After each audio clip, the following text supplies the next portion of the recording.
A day after Prime Minister Narendra Modi, while addressing the BRICS summit in Johannesburg, made it clear that India fully supported the expansion of the bloc, the BRICS grouping announced that it would invite 6 nations to become full members. These countries are Egypt, Ethiopia, Iran, Argentina, the United Arab Emirates and Saudi Arabia. They will now join Brazil, Russia, China, India and South Africa in the bloc, and their membership will take effect from the 1st of January next year. The host, South African President Ramaphosa, said, "We have consensus on the first phase of this expansion process and other phases will follow."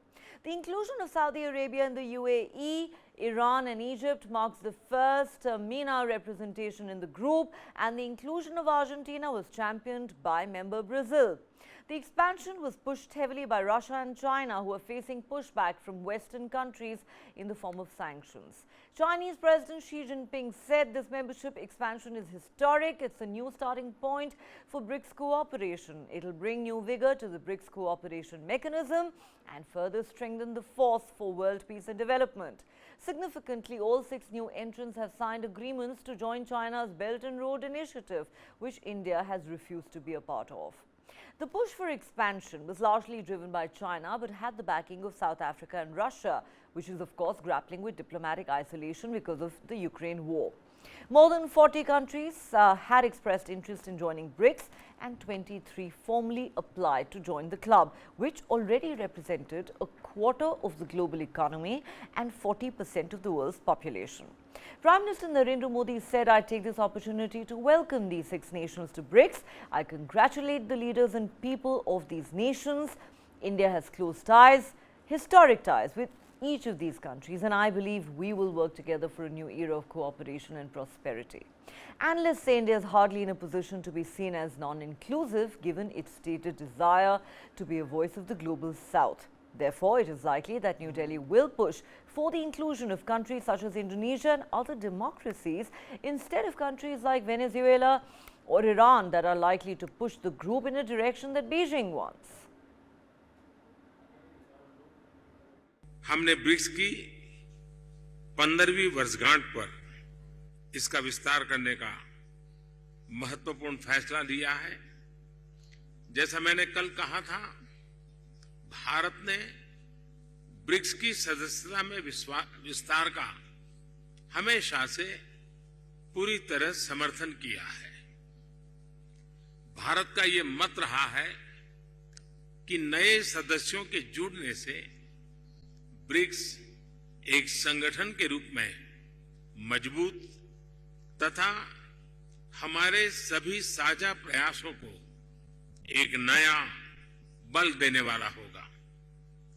इस कदम से विश्व के अनेक देशों का multipolar world order में विश्वास और सुदृढ़ होगा। मुझे खुशी है कि हमारी टीम्स ने मिलकर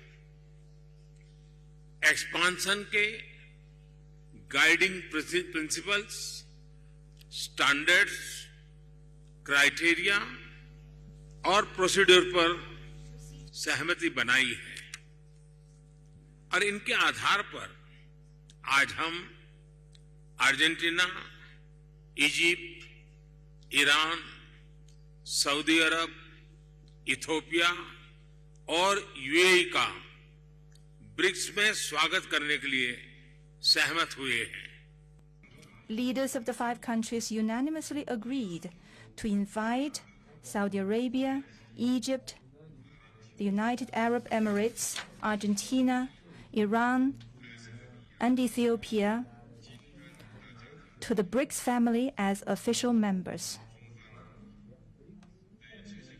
China congratulates these countries and highly appreciate the efforts made by our chair, South Africa, and President Ramaphosa. All right, for more on this story, let's now go across to senior journalist Manish Chand, who joins me live from Johannesburg, where all the BRICS action is unfolding. Also with me on the show, Ramakrishnan Sridharan, consulting editor with News9, joining us live from Washington, D.C. A warm welcome to both of you. Manish, let me start with you. The big news emerging from Johannesburg today, of course, is BRICS expansion. Now, what really were the primary driving factors behind the inclusion of these specific 6 nations into the BRICS fold? Thank you, Neha. The expansion of the grouping has taken place. This was a big takeaway from the BRICS summit here. And from what I know, there was intense contestation on who gets in and who gets left behind.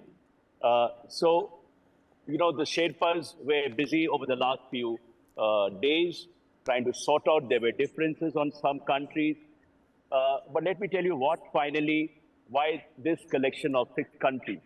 Now, these 6 countries are all from the global south. They are all developing countries, emerging economies. This was a major criteria which India has pushed forward and others agreed to, that all aspiring, all candidate countries, new members, should be emerging economies. So that was number one, the global south, which is going to play a bigger and bigger role in the BRICS architecture in days to come. Now, the second big factor was to have a regional balance of sorts. If you look at the current BRICS of 5 countries, these are 5 countries straddling 3 continents. But regions were excluded. And there was only one representative from Africa, which is South Africa. So it is very significant on the African soil. You have 2 new members countries coming in, Ethiopia and Egypt. Now, Ethiopia is a headquarter of the African Union. So the decision to include Ethiopia was also to provide a bigger voice to Africa and a representative country, so to speak. Egypt has a dual identity. It is the largest and most influential, one of the most influential countries in the Muslim Arab world. It is also a big African country. So bigger representation to Africa. Now we have 3 countries from Africa in BRICS. And another region which was excluded so far, which are not part of the BRICS, is now very much in. And these are UAE, Saudi Arabia, UAE and Saudi Arabia. Now, these are big countries, and Iran as well. Now, you see, Iran and Saudi Arabia, as you know, do not see an eye to eye on so many issues. But they're both in, and this involved a lot of internal discussion. Last I heard was that, in fact, till the night before, that there was no consensus on Iran.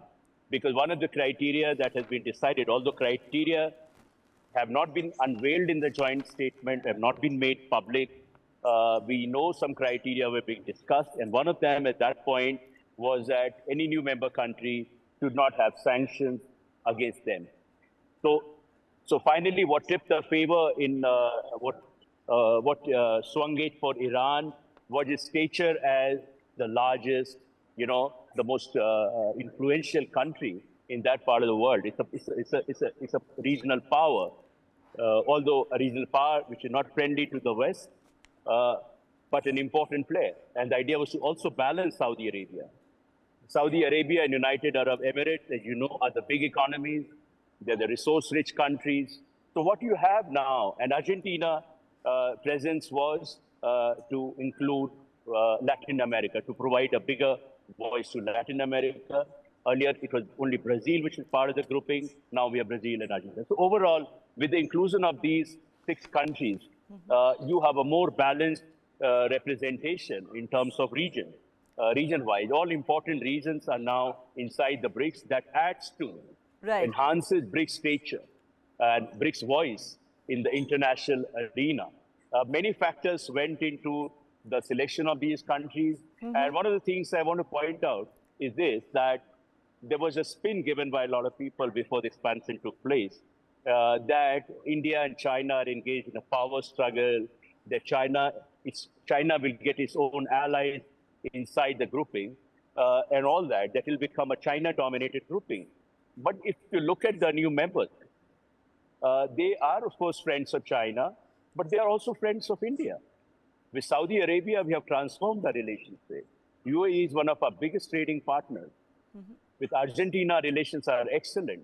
So, and with Iran as well. In fact, India played an important role in Iran's inclusion. If you recall, just before Prime Minister came to Right. Johannesburg, the two leaders had a telephonic conversation. And India did not dump Iran even at the height of the nuclear deal. Yeah. So what we are having is that they're all also friends of India.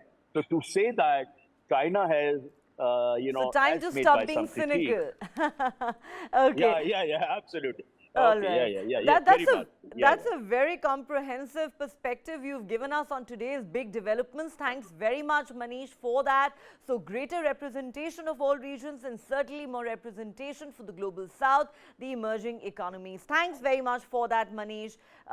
Let me go back to Shri at this point. Shri, yes, these are emerging economies. Yes, India does have good relations with many of them.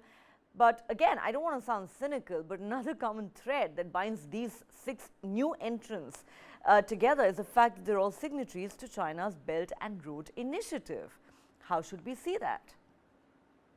Okay, so Neha, on Global Lens, we did say at the 3 days ago when we started coverage on the BRICS summit that the expansion will be one of the key focus areas of this summit. And we have been proved right. The other thing we have said on the show is that the member countries will be allowed on a consensus basis as long as they meet some strategic needs. So let me add to what Manish was talking about, that this is a bigger confederation of global South. But to my mind, Neha, what is significant is that we have 3 large oil-producing countries which have been inducted into BRICS: Saudi Arabia, Iran, and UAE. Now, as we know, Saudi Arabia alone accounts for 17% of global oil exports. And India and China are the two biggest customers of Saudi Arabia. 35% of Saudi Arabia's oil exports go to India and China. So I think at this point, more than political, I think the economic rationale of what is the value addition that these new members are going to bring to this group is probably what has played on the minds. And therefore, to that extent, the decision on who comes in and who doesn't come in was less contentious, because all the key members had a certain commodity which all countries want, except for Iran, of course, which is under sanction, US sanction, and India has not bought any oil from Iran since 2019. Now, what this induction, the theory that this is going to intensify is basically the fact that will the oil buying countries be able to move away from dollar purchase of crude oil. Now, while that remains a possibility, and China still buys crude oil from Iran, it's also a bigger customer of Saudi Arabia than India is. Right. So China has been pushing purchase of yuan for oil purchases. But to my mind, Neha, while this could be a possibility, it is a long haul, because at the end of the day, as Saudi Arabia, I'm a commodity seller. I sell oil and I'll sell it to anyone who wants it. And the most important thing to remember about money, Neha, is that it serves 2 purposes. One, it is a store of value, and it must be fungible. What do I mean by fungible? That it is readily usable when I want to spend it to buy any other item. In the case of Saudi Arabia, it needs a lot of defense equipment. That is going to come from America, Neha, and for that, it will need the dollars. Finally, Neha, just another 10 seconds. I don't think Saudi Arabia is going to jeopardize its relationship with the US just because it's now part of BRICS. US has been the most important partner for Saudi Arabia, and that is not going to change in a hurry, Neha. Absolutely. And interesting you say that de-dollarization is definitely far-fetched at this point.